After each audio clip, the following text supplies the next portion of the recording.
नमस्कार दोस्तों, मैं हूं डीएसके और आप देख रहे हैं डीएसके टॉक्स। आइए शुरू करते हैं हमारे आज का ये फ्राइडे स्पेशल मिनी वीकेंड का बार। कुछ टॉपिक हैं जो कि हम डिस्कस करेंगे। इस वीक की नॉमिनेशन टास्क बिग बॉस 12 की हिस्ट्री में पहली बार ऐसा हुआ है कि दो टास्क बैक टू बैक रद्द हो गई हैं और इन दोनों रद्द हुई टास्क में एक कॉमन चीज थी, वो थी सोमी खान एज संचालक। बहुत ही ज्यादा डिसअपॉइंट किया है उन्होंने। अपनी काबिलियत कितनी स्ट्रांग है, अपने बूते कितने डिसीजंस ले सकती हैं या नहीं ले सकती हैं, वो उन्होंने यहाँ साबित कर दिया। और साथ ही साथ यहाँ पर कुछ पॉइंट्स भी रखना चाहूंगा। उम्मीद करूंगा कि ये पॉइंट सलमान खान वीकेंड के बाद में जरूर उठाए। अच्छा, हम पूरे वीक की बात करें इसके पहले कल रात की थोड़ी सी बात कर लेता हूं, जहां पर कि कई लोगों का ये मानना है कि दीपिका की तलवार डिफेंड करने के लिए श्रीशन को खड़ा होना था। दीपिका ने वहां बोला था, श्री आप मेरे लिए खड़े हो जाओ। श्री ने तुरंत बोल दिया मैं नहीं खड़े होंगे। कई लोग ये कह रहे हैं कि वो अपनी बहन के लिए खड़ा नहीं हुआ। अरे भाई, बहन के लिए खड़ा नहीं हुआ?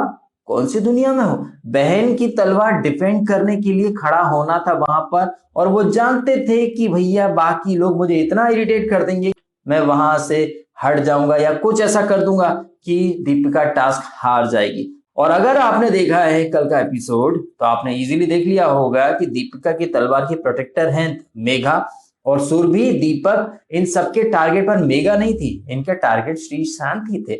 तो जितने भी लोग जो इरिटेट करते हैं, प्रोवोक करते हैं, इंस्टिगेट करते हैं, वो मेगा की बजाय श्रीशांत के आसपास मंडरा रहे थे। तो दीपिका की तलवार तो सेव थी ना। हाँ?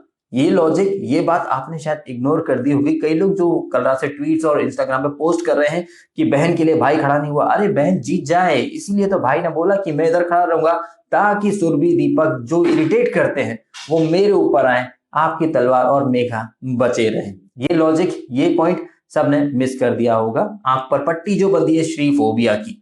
हाँ जी, तो बात करते हैं इस वीक की। तो ये वाला वीक मंडे से स्टार्ट हुआ काफी धमाकेदार स्टाइल में। धमाकेदार तरीके से नॉमिनेशन टास्क रखी गई थी। धमाकेदार वो एपिसोड था। वहां पर कई लोग जो कि यारों दोस्ती बड़ी ही हसीन है, दोस्ती की कहानियां, दोस्ती के कसीदे पढ़ते थे, वो दोस्त एक दूसरे की पोल खोलने लग गए थे। ये जो चार दोस्त थे, सोमी, रोमिल, सुरभि, दीपक, इन चारों के ऊपर वो बोमन ईरानी का एक ऐड आता था ना, शौक लगा रे, शौक लगा लगा लगा, शौक लगा लगा लगा, शौक लगा रे। तो इन चारों को शौक लग चुका था, एक दूसरे की पोल खोलने में लगे थे। यहाँ इसी वीक की स्टार्ट में श्रीशांत ने अपने दिल की कुछ राज भी खोले थे। 2013 आईपीएल स्पॉट फिक्सिंग केस के बाद उनकी जिंदगी में क्या परिवर्तन हुए और वो किस कदर उनको ह्यूमिलिएशन का सामना करना पड़ा, जो कि काफी ज्यादा इमोशनल था देखने में। और घर वालों के साथ साथ हम सभी बहुत ज्यादा इमोशनल हो गए थे। टास्क हुई थी फिर नॉमिनेशन वाली, जिसमें कि फिर दीपक, रोमिल, दीपिका, जसलीन और मेघा जो कि पहले से ही नॉमिनेटेड थी, वो नॉमिनेट हो गई। इसके बाद हुई लग्जरी बजट टास्क। बीच में छोटी मोटी छुटपुट लड़ाइयां, बगावतें उठती रही। इसके बाद हुई थी लग्जरी बजट टास्क बीबी पंचायत, जहां पर कि दो पंच बनाए गए थे, जसलीन और सोमी। अब यहाँ बिग बॉस को ये दो ही क्यों मिले, आपको मैं बताता हूँ क्यों। जसलीन और सोमी दोनों देखा जाए तो उनका खेल एक ही जैसा है। दोनों एक ग्रुप में चलती हैं। इनकी खुद की एक खुलकर कोई पहचान नहीं है। जसलीन की थोड़ी बहुत कुछ हद तक हो सकती है, क्योंकि वो अपने पॉइंट जब रखती है तो बहुत बढ़िया तरीके से रखती है। सोमी सिर्फ बदतमीज और घटिया इन्हीं बातों तक लिमिटेड रह जाती है। तो इन दोनों को बिग बॉस ने एक अपॉर्चुनिटी दी थी कि आप अपनी एक काबिलियत साबित करके दिखा। जसलीन ने इंप्रेस किया था यहाँ पर, ये बात तो आप भी जानते हैं। सोमी स्टार्ट से ही पार्शियल थी, बायस्ड थी। अगर मैं रोमिल के शब्दों में कहूं तो पार्शियल थी। उन्होंने अपनी पार्शियलिटी अच्छे से दिखाई और इस वीक में आपने देख भी लिया, जब टास्क रद्द हो गई उसके बाद कल ही के एपिसोड में रोमिल कितना उनको चिढ़ा रहे थे कि तुम पार्शियल थी, और पार्शियल तो सोमी थी, इसमें कोई शक की बात नहीं है। तो as a punch, as a संचालक, सोमी की वजह से ये टास्क रद्द हुई, क्योंकि वो अपनी जिद पर अड़ी थी। ये जो टास्क जिसमें कि दोनों टीमें 3-3 से बराबर थी, दीपिका ने वकील के नाते बहुत ही उम्दा प्रदर्शन किया था। मेघा ने यहाँ पर दीपक का घटिया खेल फुल्ली एक्सपोज कर दिया था कि जब सलमान खान ने दीपक को नेशनल टीवी पर बोल दिया कि अगर तुम ये चाल चलन वर्ड कहीं बाहर बोलते तो पिट जाते, तो अगर चप्पल फेंका, बाद में भले ही बोलना कि मेरा इंटेंशन वैसा नहीं था, इंटेंशन ऐसा नहीं था। अब कल के एपिसोड में भी दीपक ने बोल दिया जसलीन के लिए कि जसलीन न मैन में है न वुमन में। अब ये वीकेंड पर फिर बोलेगा सर हमने उस इंटेंशन में नहीं कहा। यहाँ इसी बिग बॉस 12 में आप ही का कोई ग्रुप का बंदा था दीपक जी, जिसने कहा कि लोग इंटेंशन नहीं देखते हैं, लोग वर्ड पकड़ते हैं। दीपक भाई, आप ही ने कई सारी बातें पकड़ी है ना श्रीशंत की, कि वो बोलते हैं कि हम अमीर हैं, हम गाड़ी से पैसा फेंकेंगे, तुम गरीब हो, पैसा लेने के लिए खड़े रहना बात। तो आपने भी तो वर्ड ही पकड़े हैं लोगों के इंटेंशन तो आपने पकड़ी नहीं। तो आप ये कहोगे वीकेंड पर कि भैया मेरा इंटेंशन वैसा नहीं था, तो मतलब ये तो बात हो गई एकदम घटियापंती की और बेशर्मी की निशानी, कि मैं पहले बोल दूं और बाद में बोले सर हमारा इंटेंशन वैसा नहीं था, हमारा इंटेंशन उस टाइप का नहीं था सर, हमारे दिल में ऐसा कुछ नहीं था। आपका दिल किसने देखा है? आप ही कह चुके ना कई बार कि हमको दोगला बोल दिया, भिखारी बोल दिया, ये बोल दिया, वो बोल दिया, हमारा मुंह छछूंदर जैसा, ऐसा हमको बोल दिया। क्या आपने उस टाइम पर सामने वाले की इंटेंशन देखी? सामने वाला गुस्से में था, दिल से बोल रहा था, या सिर्फ आपको चिढ़ाने के लिए बोल रहा था? आप बोल दो तो हमने इंटेंशन में नहीं बोला, दूसरा बोल दे तो उन्होंने हमको पर्पसली हमको भिखारी बोल दिया, गरीब आदमी का मजाक उड़ा दिया। ये है दोगलापंती, ये है हिपोक्रेसी। और कई लोग मुझे कहते हैं ना कि यार ये कॉमनर्स हैं, कॉमनर्स। अरे काहे के कॉमनर्स यार, शो में आ चुके हैं, सब सेलिब्रिटी बन चुके हैं यहाँ पर। चाहे सुरभि, अच्छा कई लोग सुरभि को भी कॉमनर बोलते हैं। भाई रोडीज में थी वो, कौन सी कॉमनर है? ये कॉमनर वाला गेम ना, ये कॉमनर वाली बातें, ये बातें ना आप अपने तक रखा कीजिए। रोमिल चौधरी, क्या जबरदस्त पीआर चल रहा है बंदे का यार, कितने बड़े बड़े लोग इसका सपोर्ट कर रहे हैं, और आप कहते हैं कॉमनर। कौन सा कॉमनर? इसके रोमिल का ट्रेंड चला था पीआर, मतलब युगांडा के लोग रोमिल को सपोर्ट कर रहे हैं। तो आप समझ जाइए युगांडा के लोगों को बिग बॉस से क्या मतलब है। उन्होंने तो रोमिल चौधरी का नाम भी नहीं सुना था। रोमिल चौधरी को इतना बड़ा सेलिब्रिटी नहीं है कि युगांडा के या फिर कीनिया के लोग रोमिल के ट्रेंड में पार्टिसिपेट कर रहे हैं। लेकिन रोमिल का जो ट्रेंड हुआ था, फर्जी ट्रेंड, जिसमें युगांडा कीनिया के लोग पार्टिसिपेट कर रहे हैं, तो आप समझ जाइए कि अव्वल दर्जे का पेड पीआर चलाया जा रहा है रोमिल चौधरी के लिए। चलिए, ये पंचायत वाली टास्क रद्द हो गई। इसके बाद हुई कप्तानी वाली टास्क, वो टास्क भी रद्द हो गई। Thanks to Somi Khan again as a संचालक। वो बहुत ही ज्यादा कंफ्यूज्ड थी, उन्हें समझ में नहीं आ रहा था क्या करना है। यहां पर सबसे बड़ी गलती सोमी एज संचालक की है, और उन्होंने अलाउ किया दीपक को, सुरभि को कि आओ कंबल लपेटो और सिपर लेके आओ, उसमें सुसु करवाओ। जब तक सुसु करता रहा वो बंदा रोहित, उसके हाथ और वो खुद तलवार से दूर था, ठीक है। लेकिन किसी ने भी उस समय मौके का फायदा नहीं उठाया और तलवार स्नैच नहीं की, खींच नहीं ली। ये एक सोचने वाली बात है कि सबके दिमाग की बत्ती गुल हो गई थी। मे भी सब लोगों ने अपना मुंह फेर लिया होगा कि यार क्या घटियापंती कर रहा है। स्वच्छ भारत अभियान है मोदी जी, टीवी पर ओपन में मूत्र विसर्जन करने के एग्जाम्पल सेट किए जा रहे हैं, तो स्वच्छ भारत अभियान की धज्जियां तो नेशनल टीवी पर ही उड़ाई जा रही है मोदी जी, आप देख रहे हैं। मित्रों, मेरे प्यारे मोदी जी, तक ये क्लिप पहुंचा दो ताकि उन्हें पता चले कि स्वच्छ भारत अभियान की तो नेशनल टीवी पर ही धज्जियां उड़ा दी गई हैं। मित्रों, बड़ा अच्छा एग्जाम्पल सेट किया जा रहा है कलर्स टीम के द्वारा, वेरी नाइस। और वहां पर सुरभि बोल भी रही थी तू कर ले, ये नहीं दिखाएंगे। मतलब सुरभि का कॉन्फिडेंस सातवें आसमान पर है, सुरभि का दिमाग वाकई में सातवें आसमान पर उड़ रहा है, और उसको पता नहीं क्या लग रहा है कि मैं कोई बहुत बड़ी तुर्रम खां बन चुकी हूँ। उसने इस वीक मर्यादा की सारी हदें लांघ दी है। उसने अपनी खुन्नस में रोमिल चौधरी को बहुत कुछ सुनाया है, और आज के एपिसोड में वो दीपिका के वजूद पर एक सवाल उठाएगी कि बगैर वजूद के तू यहाँ टिकी हुई है, तेरी खुद की कोई पहचान नहीं है।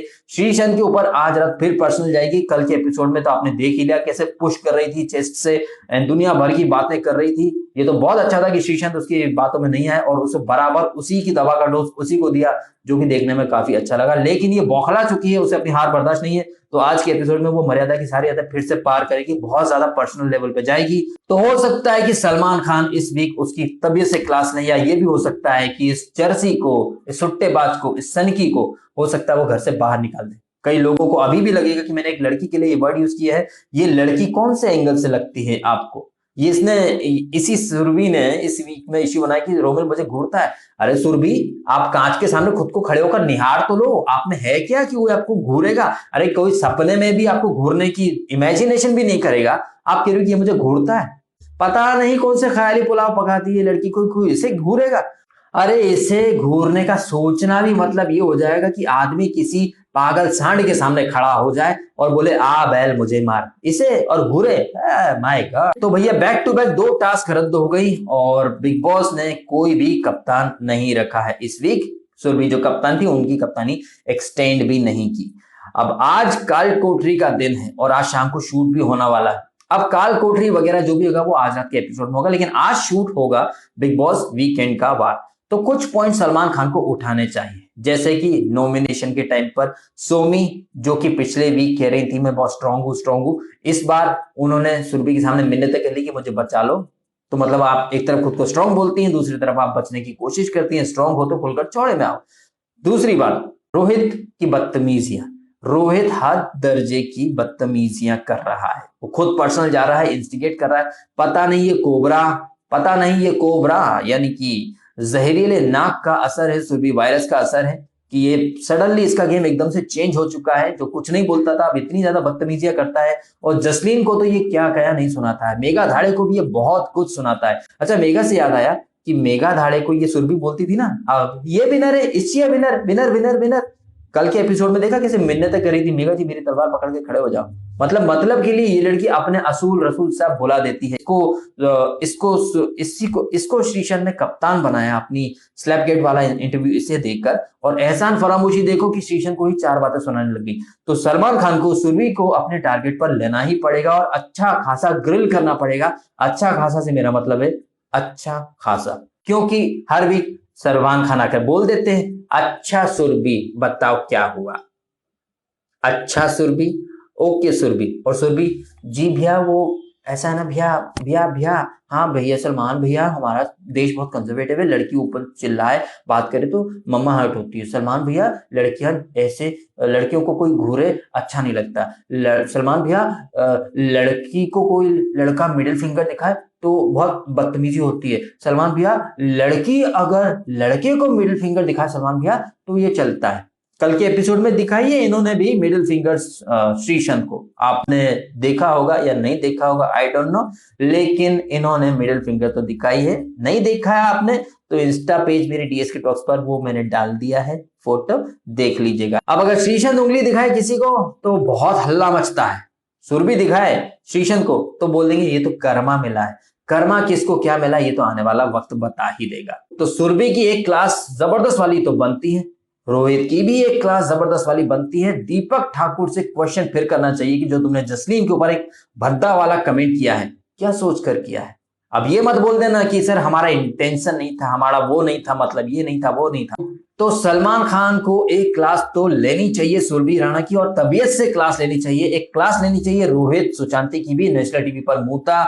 उसके अलावा जो बदतमीजियां करता है, श्रीशन को इंस्टिगेट करना, बाकी घर वाले स्पेशली जसलीन को और मेघा को तो वो क्या क्या नहीं सुनाता है। एक बिलो द बेल्ट वाले कमेंट करता है रोहित सुशांति जसलीन और मेघा के ऊपर। तो इन सब बातों को उठाना चाहिए और रोमिल से भी सवाल जवाब करना चाहिए। एंड रोमिल सुरभि का जो इश्यू हुआ था वहां पर भी उनको अपने क्लैरिफिकेशन देना चाहिए। सुरभि श्रीशन का जो इश्यू हुआ एंड श्रीशन रोहित का जो इश्यू हुआ इसके ऊपर भी उनको एक अपना ख्यालात रखने चाहिए। वो डेफिनेटली पूछेंगे श्रीशन से कि श्रीशन अगर ये वॉशरूम में आता तो आप क्या करते। तो ये सब बातें उठानी चाहिए। दीपिका एज अ वकील काफी अच्छा उनका बिहेवियर रहा। जसलीन और सोमी के संचालन के ऊपर भी उन्हें सवाल जवाब करने चाहिए, स्पेशली सोमी से कि सोमी पंच जो होता है, जज जो होता है वो निष्पक्ष होता है, आप बहुत ज्यादा पार्शियल थी। देखना इंटरेस्टिंग होगा कि सोमी क्या बोलेगी। कहीं ऐसा ना बोल दे नहीं सर मैं ऐसी नहीं थी सर, मैं बहुत न्यूट्रल थी, मेरे दोस्त हैं। कल एपिसोड में इसने बोला भी था कि मुझे दोस्ती भी देखनी थी। वीकेंड पर बोल देगी कि मेरे दोस्त, मैं अपने दोस्तों को नहीं देख रही थी सर, मैं बदतमीजी नहीं कर रही। आप बदतमीजी कर रहे हैं सर, आपने मेरे ऊपर ऐसे इल्जाम लगाया। सलमान जी आप बहुत बदतमीजी करते हैं, मैं ऐसी नहीं हूँ, मैं स्ट्रांग हूँ सर। स्ट्रांग हो तो आपने क्यों बोला सुरभि से कि यार सुरभि मुझे सेव कर ले, मैं देखना चाहती हूँ। तो मेरा ये ऐसा इंटेंशन नहीं था, मैं स्ट्रांग हूँ तो मैं क्यों नहीं बोलूँ उसको। अरे तो वही मैं पूछ रहा हूँ, आप स्ट्रांग है तो आपने क्यों उससे बोला कि मुझे बचा ले। सर आप बदतमीजी कर रहे हैं, please be in your limits. हो सकता है ऐसा कर भी दे। अच्छा एक बात और यहाँ करना चाहूंगा, आपने महसूस किया होगा कि कई बिग बॉस के पिछले वाले contestant like you know big boss 10 का एक बंदा, पिछली बार का लव त्यागी, ये लोग बात कर रहे हैं कि Romil Chaudhary is a fixed winner. कई लोग ये भी कह रहे हैं कि Sreesanth is a fixed winner. मैं आपको एक बात बताना चाहूंगा कि शो वही इंसान जीतेगा जो डिजर्विंग होगा। रोमिल चौधरी के बारे में लोग कह रहे हैं कि रोमिल चौधरी की अच्छी अच्छी क्लिप दिखाई जा रही हैं। ये स्ट्रेटेजी मैं भी समझ रहा हूँ चैनल की। सडनली रोमिल को उठाकर श्रीशंत और दीपिका की टीम में डाल दिया गया तो कहीं ना कहीं रोमिल को बाकी के लोगों से, बाकी मतलब जो कचरा ब्रिगेड है, कोबरा फैमिली, उनसे उठाकर रोमिल को इधर कर दिया। तो रोमिल ऑब्वियस सी बात है उस ग्रुप में आ चुका है जो टॉप 3 टॉप 5 के जो लोग हैं डिजर्विंग, उनके साथ रोमिल को अब लेके आ गए हैं। रोमिल आज रात एक टास्क होगी जहां पर हो सकता है वो श्रीशंत को बचाने की कोशिश करेगा जेल से, तो रोमिल गुड बुक्स में तो जाएगा, इसमें कोई शक की बात नहीं है। लेकिन क्या रोमिल जीतेगा? अगर रोमिल को जिताने के लिए उसकी अच्छी बातें ही बताई जाती तो वो जो पिछले वीक रोमिल के सोने वाली हरकतें बताई थी कि पूरी टाइम सोता रहता है। देखिए कई लोग क्या है ना कि शो में एक छोटी क्लिप को देख लेते हैं, फिर एक उसका एनालिसिस करते हैं, डिकोड करते हैं कि रोमिल ने श्रीसंत को जाके कंसोल किया, रोमिल ने उसकी तारीफ करी। ये चीज क्यों दिखाई? ये चीज एडिट भी की जा सकती थी, नहीं की। क्यों? क्योंकि रोमिल को अच्छा दिखाना है। क्यों? रोमिल एक फिक्स्ड विनर है। अगर रोमिल एक फिक्स्ड विनर है, रोमिल को अच्छा दिखाना है, तो पिछले वीक रोमिल को सोते हुए, लेटे हुए बार बार क्यों दिखाया गया? क्यों दिखाया गया? ये छोटी मोटी जो क्लिप दिखाई जाती हैं, इन पे लोग एक पूरा वीडियो बना डालते हैं, जबकि ऐसा है नहीं। As a brand, as a नाम, as a brand, as a नाम, बिग बॉस एक बहुत बड़ा नाम है। इसकी एक क्रेडिबिलिटी बन चुकी है। It's a brand name actually.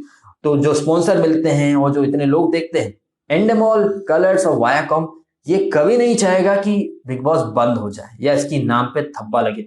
Show के बीच में शो को अच्छे से रन करने के लिए ये स्ट्रेटेजीज होती है। किसी को अच्छा दिखाया जाता है, किसी को विलेन दिखाया जाता है, लेकिन विनर वही बनेगा जिसको वाकई में पब्लिक का सपोर्ट और प्यार मिलेगा। विनर जो होगा वो पब्लिक की चॉइस के हिसाब से ही होगा, क्योंकि पब्लिक का वर्डिक्ट सबसे बड़ा वर्डिक्ट होता है। पिछली बार भी कई लोग कह रहे थे कि शिल्पा शिंदे नहीं जीतेगी, हिना जीतेगी, विकास जीतेगा। जीती शिल्पा शिंदे। बिग बॉस मराठी के टाइम पर भी कई लोग कह रहे थे कि रेशम टिप्पणी जीत जाएगी, रेशम टिप्पणी जीत जाएगी, रेशम टिप्पणी जीत जाएगी। जीती मेघा धाड़े। जीतता वही इंसान है जो पब्लिक को सबसे ज्यादा प्रभावित करता है। ये शो सिर्फ टास्क करना, चीखने चिल्लाने का नहीं है। ये शो उस बात का है कि यहाँ पर आप इतने अलग अलग लोगों के बीच में कैसे रह सकते हो, कैसे सरवाइव कर सकते हो, और उस बात के ऊपर पब्लिक जिससे कनेक्ट करती है, जिसके इमोशन के साथ पब्लिक जुड़ती है, वो इंसान शो जीतता है। और यही सच है और यही होगा, आप देख लीजिएगा। तो अफवाहों पर ध्यान मत दीजिए, अपना दिमाग लगाइए और खुद सोचिए कि क्या कलर्स एंडेमॉल अपने इतने बड़े नाम के साथ कॉम्प्रोमाइज करेंगे। तो भैया अफवाहों पर ध्यान मत दीजिए, अपना लॉजिक, अपना दिमाग भी लगाइए। ठीक है, इस नोट के साथ हम ये वीडियो खत्म करते हैं। आपको ओवरऑल ये वीडियो कैसा लगा जरूर बताइएगा, आपने कमेंट कीजिएगा। आपने समय निकाला, वीडियो देखा, आपका बहुत बहुत धन्यवाद। और हाँ, डीएसके टॉक्स को सब्सक्राइब कर लीजिए भैया, और बेल आइकन जो है उसको भी दबा दीजिएगा अगर नहीं दबाया है तो, क्योंकि मुझे कंप्लेंट्स आती है कि सर हमें नोटिफिकेशन नहीं मिला वीडियो का। तो आप एक बार चेक कर लीजिए, अगर आपने घंटा नहीं दबाया है तो दबा दीजिए। इसी के साथ आपसे विदा चाहूंगा। Thank you so much.